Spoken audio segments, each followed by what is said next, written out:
горку, мы едем в горку втроем, ребята. Все.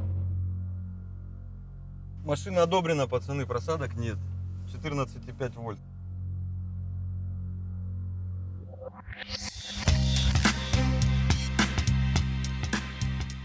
Всем привет! Вы не ожидали, да, увидеть Peugeot в обзоре Mercedes E-класса, а поставили мы его сюда для того, чтобы вы вспомнили, как выглядел самый первый E-класс, тот самый легендарный W124, которые вдвоем гонялись за вот такой же точной машиной. Кстати, эта машина у нас тоже будет на обзоре.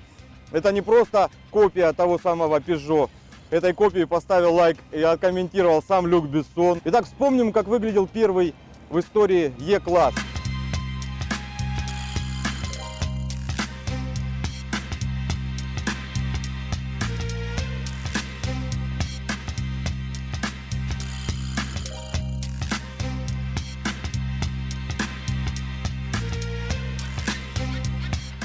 Мы решили, чтобы посмотреть, как выглядел самый первый E-класс, просто его найти и показать вам. Ну, наверное, самый интересный факт я скажу. E-класс — это самый продаваемый класс. Их было продано по сегодняшний день более 12 или даже 13 миллионов. И именно вот 124-х было продано из них около 2,5 миллионов. Это очень успешная модель. В 1993 году она получила финальный рестайлинг. Именно в этом году Mercedes понял, что карбюраторных моделей нет, а буква E раньше обозначала именно впрыск. С 1993 года буква E начала обозначать именно E-класс. Также примечательно, что этот автомобиль несколько раз получал награду за самых преданных владельцев. Не хотят люди пересаживаться с нее на что-то другое, чем-то она цепляет. Перед тем, как я вам покажу новую Ешку, давайте глянем, как выглядела самая первая. Нам предоставили вот такой достаточно неплохо сохранившийся 124 с мотором 4,2 литра, с салоном синего цвета. Как это называется? Велюр или что это? Велюровый, да? Огненный, он вот весь синий, у него синее все, то есть обшивки, парбриз, сиденья, даже пол синего цвета, очень синий. Примечательно, что тут уже стоят электрорегулировки. Это 93 год.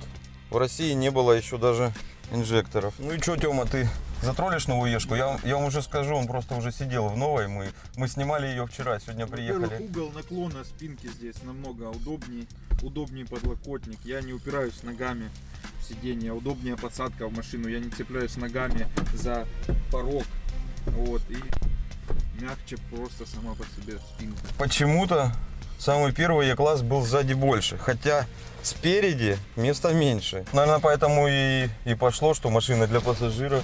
Действительно, сзади так достаточно просторно. Давайте посмотрим, как развивалась идея салона в Mercedes-Benz. В 124-м у нас было два прямоугольных дефлектора, ровная борода, ровные линии, ну чуть-чуть сужающиеся к низу. И центральный тоннель также полностью прямой. И не было как бы вот подъема этого, который создает ощущение комфорта, безопасности. Следующий кузов 210, мы получили практически те же самые прямоугольные дефлекторы здесь. Вот эта линия декоративная, она поднялась чуть выше, стала более скругленной. И та же самая борода, падающая вниз, те же самые прямые линии. В 211 у нас уже здесь вот эта декоративная планка опять ушла вниз и стала чуть более выпуклой. Те же самые прямоугольные дефлекторы печки и та же самая вот эта прямая борода, которая падает вниз. В 212 уже было поинтересней. Дефлекторы получили небольшие скосы, но у нас также прослеживаются углы, ровные линии, и борода, вот то, что мне опять же не нравится, падает вниз и переходит очень резко в центральный тоннель. 213 же поменялось практически все. Ровных линий в дизайне салона практически не осталось, прямые углы практически все скруглены, дефлекторы печки первый раз, наверное, вот за всю историю E-класса превратились из прямоугольных в круглые. И вот наконец-таки Mercedes приподнял центральный тоннель и сделал переход из центральной консоли в тоннель более плавным. Появилось вот это вот ощущение комфорта. На мой взгляд, самое большое изменение все-таки произошло в салоне именно в 213. То есть, наверное, это плюс дизайнера Mercedes-Benz, то ли они новые, то ли им повысили зарплату. Мы сейчас вернемся из города Сальск в Ростов. Вы вернетесь из 93 года в 2017. Но прежде чем показать вам новую Ешку, я хочу, чтобы вы кое-что представили. Что было бы, если бы фильм «Такси» снимали в наши дни? Машины выглядели бы примерно вот так.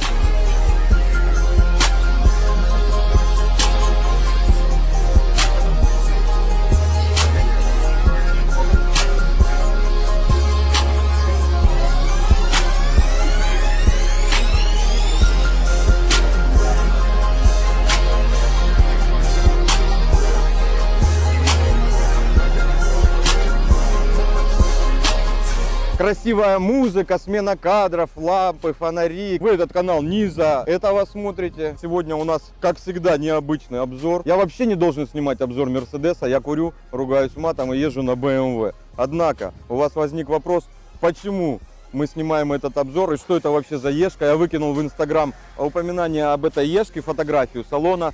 И посыпались самые непредсказуемые предположения. Одним из самых крутых было, что это мы собрали парприз в семерке в нашей вновь купленной для проекта. История следующая. Я на самом деле сейчас присматриваю себе следующую машину и выбираю между Е-классами. То есть Audi A6, BMW 5, Mercedes E-класса. Вот, собственно, решил посмотреть Ешку. И так получилось, что работает компании, вот как ты хорошо появился, кстати. Мой хороший знакомый Стас, он работает менеджером в компании Ключавто. И не просто работает, но, видимо, хорошо работает, потому что директор отдела продаж, с которым я общался, Евгений Сергеевич, порекомендовал его. Сейчас мы Диму отпустим, немножко прогреемся и продолжим. Я вам расскажу, почему нам сегодня крупно повезло, что с нами Стас. Холодно, давай, Дим, уезжаем, мы будем Мерседес снимать, короче.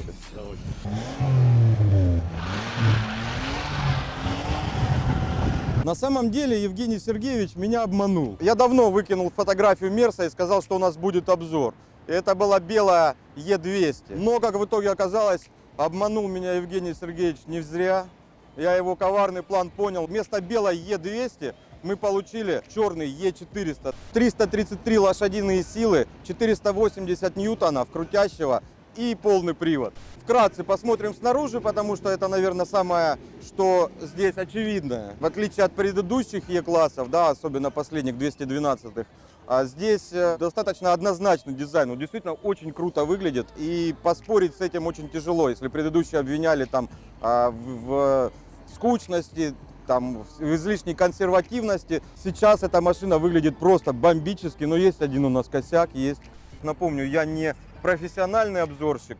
Я смотрю глазами простого обывателя, потребителя, потенциального владельца такого автомобиля. Но сегодня у нас есть уникальнейшая возможность. Стас не просто менеджер по продажам, он на самом деле очень увлекается, очень хорошо знает эти машины, знает историю. Можно прямо вот смотреть на эту машину и задавать вопросы. Какой-то недочет ты нашел в дизайне машины. Да, давай с этого начнем. Да, это самый главный вопрос. Про это уже мемы рисуют, выкладывают. Вот посмотрите на этот автомобиль. Кто-нибудь сейчас вот мне может, ну кроме Стаса, наверное, объяснить, чем он отличается от С-класса? Чем Ешка отличается от С? Кстати, у вас есть уникальная возможность еще раз затроллить мою шапку с мамонтенком. Стас вообще без шапки. Ты нормально? Нормально все в порядке. Давай начнем с передней части автомобиля. Первое, чем сходу можно машину отличить и в потоке, и просто глядя на нее, это так называемые ходовые огни. У Е-класса две светодиодные ленты в каждом блоке фар. Сделано это, в общем-то, с отсылом к той стилистике, которую использовал Mercedes на прошлых моделях Е-класса, когда фары были разделены, было два блока фар с каждой стороны. У C-шки светодиод один. Теперь смотрим на автомобиль сбоку. Здесь проходит такая линия, изгиб такой. Он начинается от передней фары, проходит через ручки дверей, причем через переднюю, через заднюю. Это ключевой момент. И идет дальше, не прерываясь к задней фаре. Такое решение позволяет визуально автомобиль удлинить. Что касается C-класса, и основное отличие будет в том, что вот эта вот линия, она будет проходить через переднюю ручку, а дальше постепенно начнет не спадать под заднюю ручку дверей. Это для того, чтобы, в общем-то, показать динамические свойства автомобиля. То есть у нас такая получается массивная передняя часть, и она уходит как раз вот сюда, под ручку. Что у нас сзади? В задней части все гораздо более очевидно, чем может показаться на первый взгляд. Для Е-класса применили новую технологию свечения задних ходовых огней, так называемый Stardust, звездная пыль. Ты сейчас не видишь прямого света светодиода. Да, ты я видишь вижу его как отражение крошку такую. да, от такой специальной, от специальных платформ с крошкой такой неоднородной. Это ключевая особенность именно Е-класса. У C-класса же тоже два таких светодиода в каждой фаре, однако видеть ты будешь окантовку, проходящую по той же форме, по тем же линиям, сверху и снизу. Я предлагаю посмотреть под капот и Да, перемещаться конечно, в салон, потому что именно в салоне у нас все самое интересное. Перед тобой V-образная шестерка с двумя турбинами, развал блока цилиндров 60 градусов. За счет такого решения инженерам Mercedes удалось избавиться от балансировочного вала и в целом, в общем-то, облегчить всю конструкцию. Конструкция, в общем-то, алюминиевая. Автомобиль оснащен 9-ступенчатой коробкой передач. 9. 9-ступенчатая. Это уникальное предложение сейчас для городских автомобилей. Система по сравнению с предыдущим поколением 7-ступенчатым стала более эффективной. За счет большего количества передач удается снижать количество оборотов коленчатого вала, соответственно, меньше шумов на высоких скоростях, меньше износ, меньше расход. Самое интересное и, честно признаюсь, для меня самое важное, это то, что вы видите вот с этой точки зрения. Обрати внимание на цифры километража, очень символично получилось. 333. Офигеть. И мне кажется, ты что-то подкрутил, да. 333 силы у нас в этом Мерседесе, я напомню. Шумка. Первое, что слышится, это... Ну, микрофон, наверное, не запишет. Дверь, такая шутка у нас была вчера. Как в Мерседесе закрываются. Закрываются как в Мерседесе, да. Первое, что мне бросается в глаза, очень красиво и очень приятно. Вот совершенно противоположное ощущение от предыдущей Ешки. Когда в предыдущую Ешку садился, я пытался себя убедить, что это же Мерседес, это же красиво. Простите меня, пожалуйста, владельцы 212-х. Я прекрасно понимаю, когда поездишь на машине, начинаешь видеть там красивые вещи в чем-то. А вот просто первое впечатление, когда я там смотрел, мне не очень понравилось, достаточно скучный был дизайн.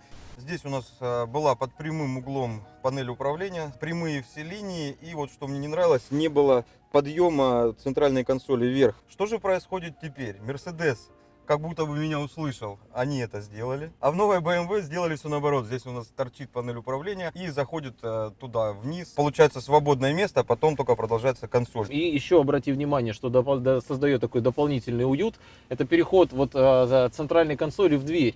То есть здесь нет какого-то прямого угла, переход абсолютно плавный. Это создает такой обволакивающий эффект. Это достаточно приятно смотреть на все эти сглаженные линии. То есть обрати внимание, здесь практически нет прямых углов. Родоначальником этого дизайна стал 222 кузов. Интерьер Е-класса максимально приблизился с точки зрения компоновки всех приборов и элементов. При всем при этом мы можем говорить о том, что с точки зрения технологических решений Е-класс сейчас самый современный Mercedes, который есть на рынке. Я троллить Давай буду. по мониторам. Я на BMW езжу, ну как я не знаю, зачем их 4? Вот зачем 4 воздуховода? У меня большой вопрос. Это такое дизайнерское решение от Mercedes-Benz. Это визуально, опять же, больше их количество расширяет центральную консоль, визуально добавляя нам пространство. Тёма, скажи честно, вот ты смотришь сюда, ты примерно вот пытаешься определить, можно ли вырезать вот эти два и поставить магнитолу однодиновую. У меня почему-то эта мысль не покидает. Ну, у меня вот первое, что возникло, можно ли это отдать под тюнинг, потому что очень многие люди там во многих машинах убирают дефлекторы, ставят монитор. Но монитор здесь ставить не надо. Я даже больше скажу, такого широкого монитора в стоке я ни разу не видел. И больше того, им показалось мало. Они под общее стекло спрятали монитор и приборную панель. Это выглядит просто нереально круто. Это есть не во всех комплектациях. Мультимедийная система здесь NTG версии 5.5. Самая современная мультимедийная система, которая сейчас есть у Mercedes-Benz. Что касается мониторов, это того, на что ты обратил внимание. Значит, вот этот эффект, который тебе понравился, он достигается за счет того, что они спрятаны под одним общим стеклом. Это минеральное стекло. Сами мониторы очень высокого разрешения, за счет чего ты не видишь пикселизации. Использование более современной системы мультимедиа позволяет сделать работу элементов дизайна внутри самого интерфейса более плавными, приятными глазу. Плюс цветопередача, обрати внимание, здесь потрясающая на высоте. Графика сумасшедшая, разрешение сумасшедшее. По поводу тормозов, я очень требователен.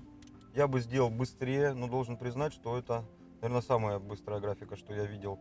И в штатных, и у нас очень сильно страдают кастомные магнитолы. Здесь реализовано очень здорово. Причем я хотел бы обратить внимание здесь, что ты сейчас интуитивно, я тебе не успел еще этого рассказать, но ты для того, чтобы начать управлять центральным монитором, стал использовать новую технологию от Mercedes. Это тачпад, два тачпада, которые есть на руле, на левой и на правой спице. Правый тачпад отвечает за центральный монитор, левый тачпад отвечает за монитор с показателями приборов водителя. Машина одобрена, пацаны, просадок нет. 14,5 вольт. Посмотрите, как шикарно. У нас есть совершенно бесполезные приборы, которые показывают нам крутящий момент и мощность. Давайте вернемся вот к этим кнопкам. Они меня очень заинтересовали. Это тач. То есть я провожу по правой и управляю правым дисплеем. Все верно. Центральным дисплеем. Все верно. Левой я управляю то, что у меня выводится на приборную панель. Графика, как я говорил, уже супер. И эти штучки хорошо работают. Я вот их увидел, я когда понял, что они сенсорные, у меня первое было сразу скепсис такой. Ну, не будет оно нормально работать, будет притормаживать. Они очень четко повторяют движение пальца, прям вот шикарно. И получается, я выбрать тут же могу. А например. подтверждение происходит центромеханической кнопки в То есть центре. у нас получается здесь подтверждение и на джойстике подтверждение. У Mercedes-Benz сейчас, да, существует возможность дать владельцу 3 способа управления. Контроллер, который, в общем-то, можно было увидеть и в предыдущих моделях, да, он тоже понятный, интуитивный. Следующим шагом стало решение применения вот такого тачпада в центральной части, да, то есть здесь ты можешь выполнять практически все те же самые функции, которые сейчас выполнял на спице руля, то есть осуществлять какую-то навигацию по меню. Здесь я могу перемещаться, и здесь я могу Абсолютно перемещаться. верно, они А дублируют. джойстик? Джойстик делает то И же с самое. джойстиком могу перемещаться. Они решили проблему просто, да, что кому-то удобно, а кому-то неудобно. Здесь 3 варианта на выбор, и вы можете пользоваться любым. И должен признать, я не умею пользоваться этой системой, я сейчас чуть поклацал, мне все понятно, вот, до дурения. А интуитивность на уровне, просто на шикарном. Насколько мне не нравилась Ешка предыдущая, вот настолько же мне нравится новая Ешка. Это очень, очень круто. По поводу мультимедийной системы. У нас есть возможность подключить Apple CarPlay и есть возможность подключить Android Auto. Работает и то, и то. Мы, пожалуй, запишем отдельный выпуск, как работают эти 2 устройства в этом автомобиле. Выпустим его отдельно, потому что мы сейчас начнем играться, я думаю, это будет надолго. Зарубу устроим такой iPhone против андроида. У Стаса просто на андроиде телефон, и он говорит, что он здесь работает с автомобилем лучше. Я Apple CarPlay недолюбливаю, если честно. Это кривая пока программа, но мне все же кажется, она будет работать быстрее, красивее и так далее. Вот мы сравним эти вещи, посмотрим, где лучше навигация, где лучше голосовой помощник, карты. Переключать режимы хода мы можем посредством переключателя Dynamic Select. Он находится здесь вот под рукой у водителя. То есть, когда ты переключаешь, у тебя на мониторе перед тобой выводится информация, какой сейчас режим. И здесь, в общем-то, ты можешь выбрать и наглядно посмотреть, как это выглядит. То есть, например, для режима спорт появляется еще и датчик G-Force. То есть, он показывает, в какие стороны перемещается перегрузка. А Individual... Individual — это режим, который ты можешь настраивать под себя, то есть самостоятельно выбирая... Здесь. Да. Мне не нужно подключаться там Абсолютно. к сервисе, Не нужно никуда подключаться. компьютеру. Ты характер машины настраиваешь под себя, таким Обалдеть. образом, как ты хочешь, какой Обалдеть. результат ты хочешь То есть получить. режимов, смотрите, эко, комфорт, спорт, спорт плюс и индивидуал. И помимо всего прочего, сейчас центральная приборная панель твоя, как водителя, она в классическом дизайне. Mercedes-Benz подумал о владельцах этого автомобиля и сделал возможность кастомизировать даже это, и чтобы ты мог себе на выбор, и, может быть, по настроению, Приборка меняется. менять приборку. Да, это тоже Давай я можно. это сам попробую сделать. Давай, попробуй сделать это сам. Так, я сейчас нажму на, например, домик. Вернусь назад. Нет, это у меня левая. Тебе да? вот в этот момент. Я понял. Вот он, домик, тот же самый. Домик. Так. Например, К чему так, это? я могу перемещаться так. Смотрите, удобно. Да. И Можешь очень- попробовать тачпадом. Кстати, могу джойстиком, о чем могу хотелось- здесь. о чем хотелось сказать, тачпад поддерживает еще и ввод текста, то есть ты можешь прям рисовать буквы, система Ну, распознает. этим сейчас никого не удивишь. Ну, посмотрим, как он работает. Я опелевский троллил очень сильно. Он Попробуем. Попробуем. Так, автомобиль, коннект, система, изображение, стили. Есть. Ну, и я сразу вижу приборку, дизайн. Все. Я просто, я зашел в меню, окей. Да. То есть прогрессивный у нас выводится сразу тахометр, спидометр в В одном одной кольце. шкале. Мгм. Классический, То, что было у который нас до только этого. что у нас стоял. Подгружает он, я так понял, он меняет всю тему. Он меняет, да, не только те приборы, которые ты видишь, но и тему самой системы Comet. Поэтому, да, он подгружает. И спортивный. В рамках зарубы Android против айфона посмотрим еще. Вот там нажми сюда Connect. рукописный И, ввод, да, здесь вот как раз у нас пункты меню, которые позволяют нам.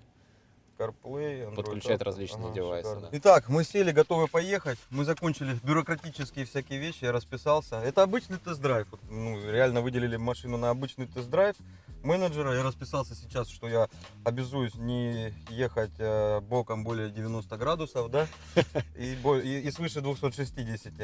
Первое, с чего хочется начать, с ключа. Ключ — произведение искусства на самом деле. Очень красиво и очень приятно держать в руке. Но есть что затроллить.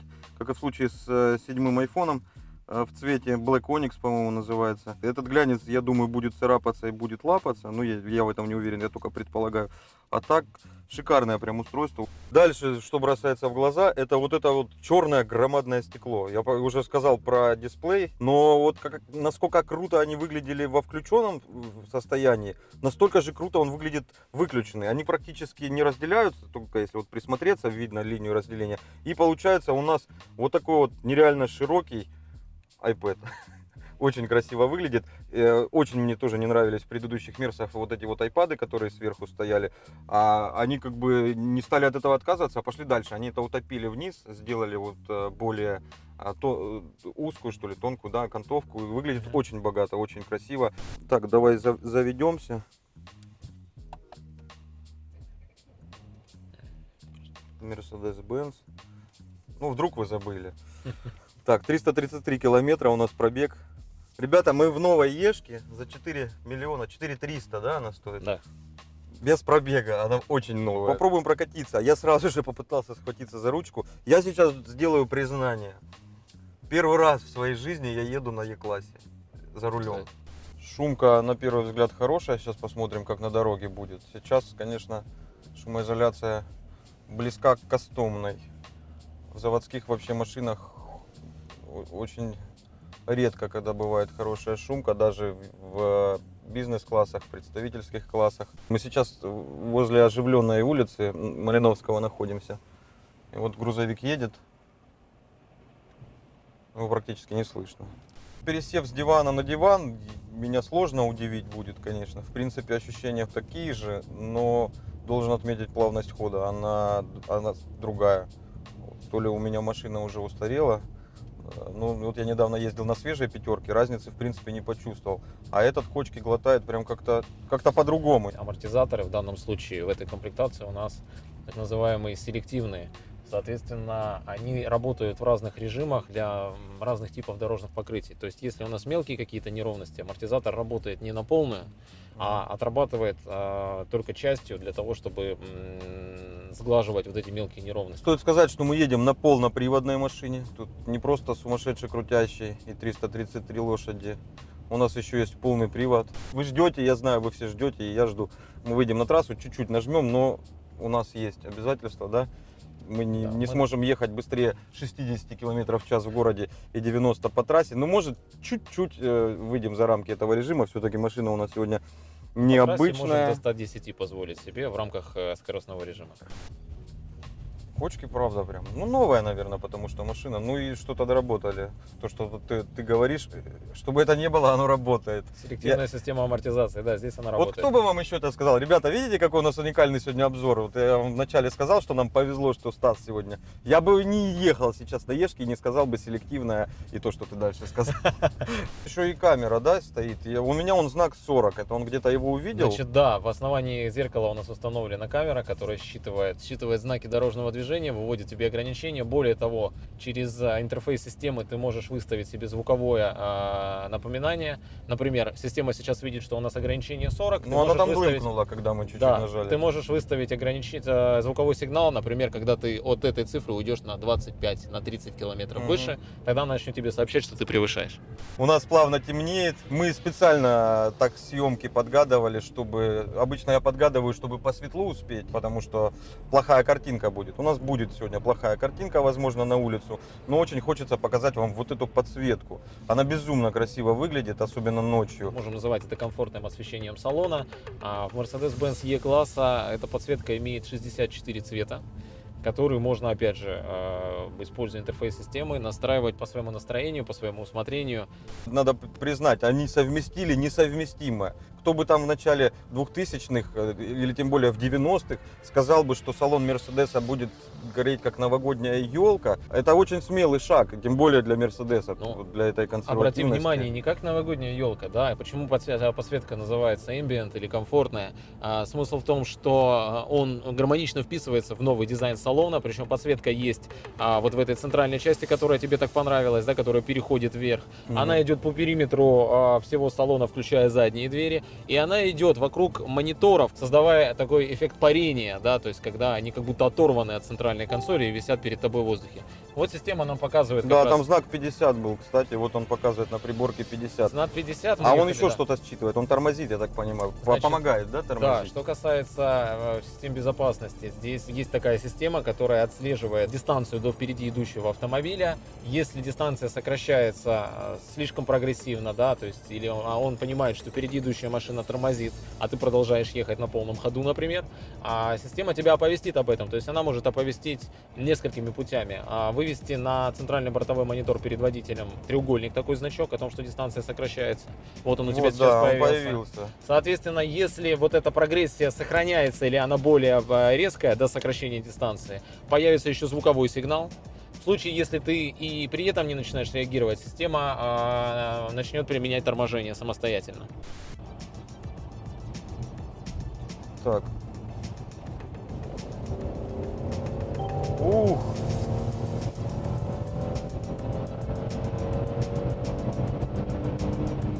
Это было не просто там быстро или комфортно, это было грандиозно, и звук просто шикарный. Я ездил недавно на GTR, я ездил на Evolution, тогда быстрые машины и кратно быстрее. Но тут они позаботились не только о динамике, но и о том, что ты ощущаешь в этот момент. Едет очень классно, при этом звучит, и никакого там ощущения опасности даже и близко нет. А как я сюда переместился? Значит, здесь есть так называемое меню избранное, оно находится под основным меню, ты просто сделал движение вниз, Я вниз нажал, интуитивно и перешел в меню избранное, то есть в избранном ты можешь... Я сюда вообще сам могу пункты меню там нужные Да, ты добавлять. можешь выставлять, какие тебе в быстром доступе нужны. Шикарно. Просто вверх-вниз Все верно. или крутилка. В данном случае, наверное, будет удобнее крутилка, потому что сразу, если побыстрее поменять хочется, Сейчас ты сделал розовую подсветку. ну, с розовой не будем ездить. Не, у меня синяя больше всего нравится. Прям. Это реально будущее. Это не просто там какое-то изменение дизайна. Так, это мы едем в режиме комфорт. Если мы переключаем в спорт, он нам задрал обороты. И у нас, я так понимаю, в спорт переходит и мозги, В данном случае и переходит коробка, рулевое да? управление, да, двигатель, машина начинает А, то есть вести она себя. острее, да, руль теперь Руль сделала? становится острее, Так, да. спорт плюс, что у нас происходит? Спорт еще ниже дернула передачу. Да. То есть она вообще будет жарить в По отсечках. умолчанию выключился режим эко-старт-стоп. Кстати, классный. Ну, да, провоцирует, теперь провоцирует, Теперь да. провоцирует. Как только ты включаешь действительно спорт или спорт плюс, она превращается в совершенно другой по духу, может быть, по характеру своего поведения автомобиль и начинает тебя уже действительно провоцировать. Давайте попробуем с места дать ей чуть-чуть, да? Хорош. В горку. Мы едем в горку втроем, ребята. Все, Хватит, да, ехать? хватит ехать. Так, все, ладно. Я тут вижу усилия, да, сейчас? Да, она Вот. показывает перегрузку. О, смотри. И торможение также показывает. Ну и надо сказать, что он действительно тихий. Мы шумели и предыдущие ешки, и пятерки, и даже семерки шумели. Да. Они все очень плохая шумоизоляция. Почему-то. Для меня это всегда загадка. Мы снимаем дверь, разбираем, а там ничего нет. Там вот такой вот кусочек шумоизоляции приклеен к внутренней части двери. У тебя на руле есть переключатели слева и справа, гальванизированные. Рука, в принципе, вот пальцы должны сами на них ложиться. Как только ты на правом нажмешь, Стас, я тебя в каждый обзор Мерседеса будут звать теперь. С удовольствием. Представляете, чтобы я сказал гальванизированный когда-нибудь? значит, нажимаешь правый селектор под рулем. Нажал. Вот у тебя М5 появилась. Твои слова, да богу в уши. Может и появится. Я не знаю, хватит ли у нас чувствительности микрофона, ну, слышно ли это будет. Довольно тихо в салоне, но мотор очень приятно поет. Звук очень приятный, но тихий при этом. Он никак не раздражает. Давайте послушаем.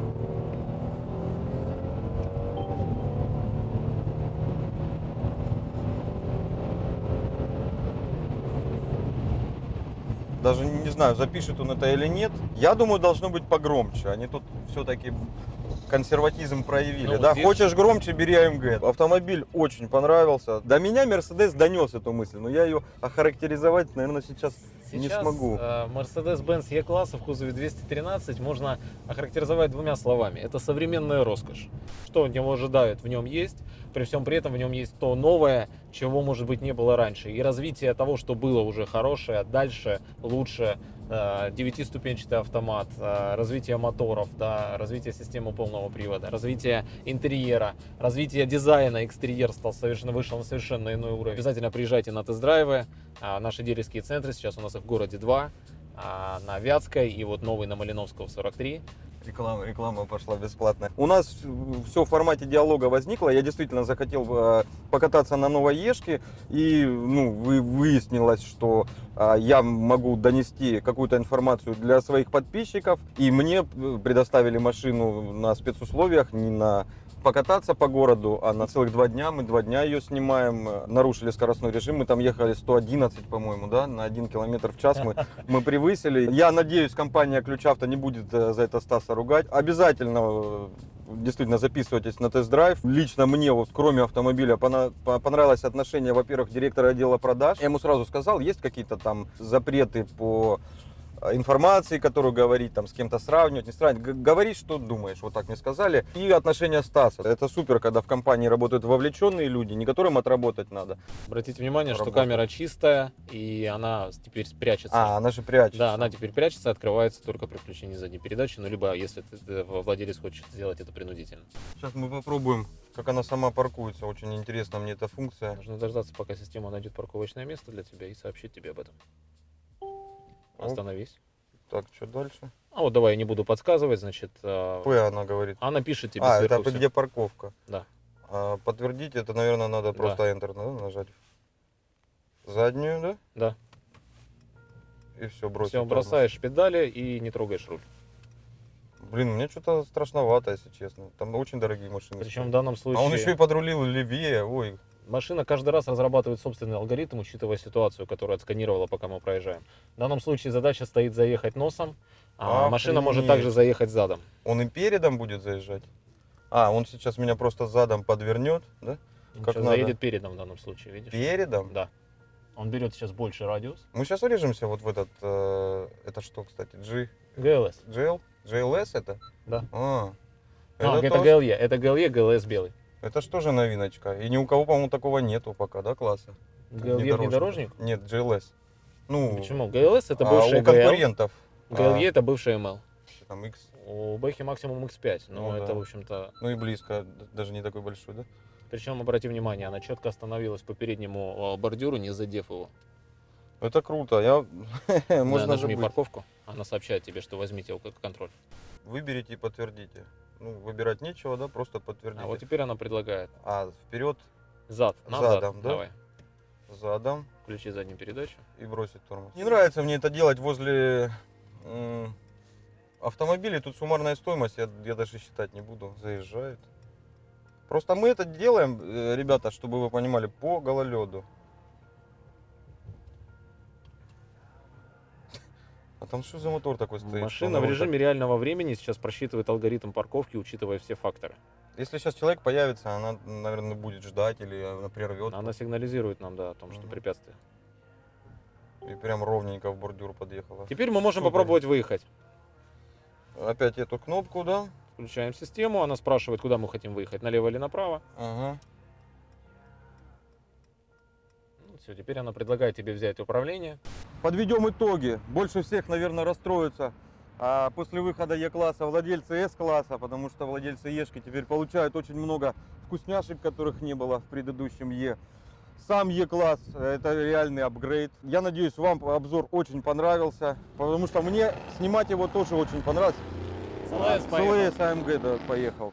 Ключавто спасибо большое. Ну и мне вот лично хотелось бы, Стас, поговори там за меня, мы теперь в кентах, чтобы следующую машину дали AMG. Я вообще, кстати, смотрю в сторону AMG, как раз богатею купить. Вот реально ее приехать и купить. В принципе, мы и продавали автомобили AMG, а теперь с появлением нового дилерского центра мы будем делать это чуть более активно, у нас будет больше возможностей. Большие планы у нас на этот год по развитию этого направления. Будет очень много всего интересного, не все пока могу вам рассказать.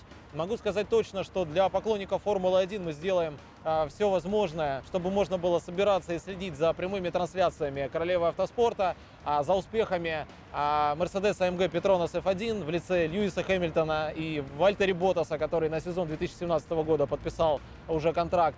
Всем этим направлением буду заниматься я. Внизу в описании к этому видео вы сможете найти мой Инстаграм, где я буду держать вас в курсе о всех намечающихся мероприятиях и событиях.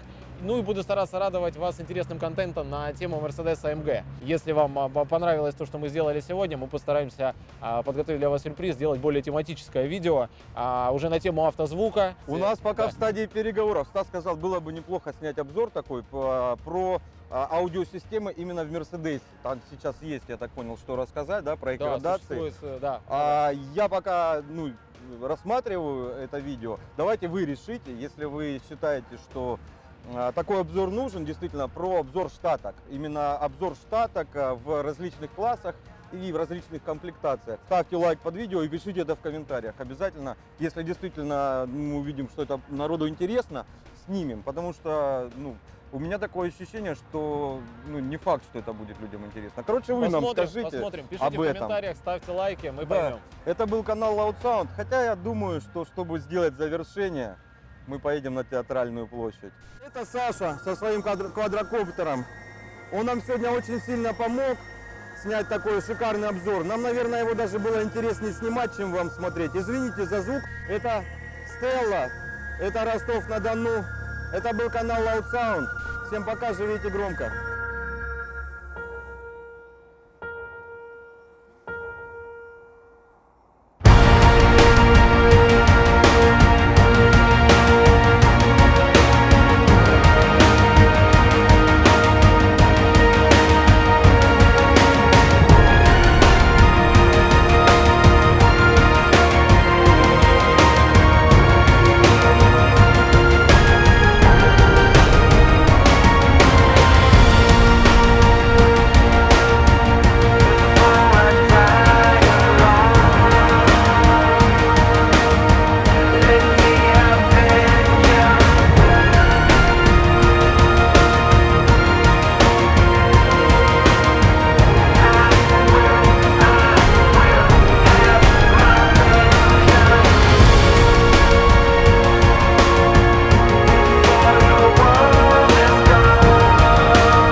Так, Стас, включаем громкую связь, тогда все, пусть работает.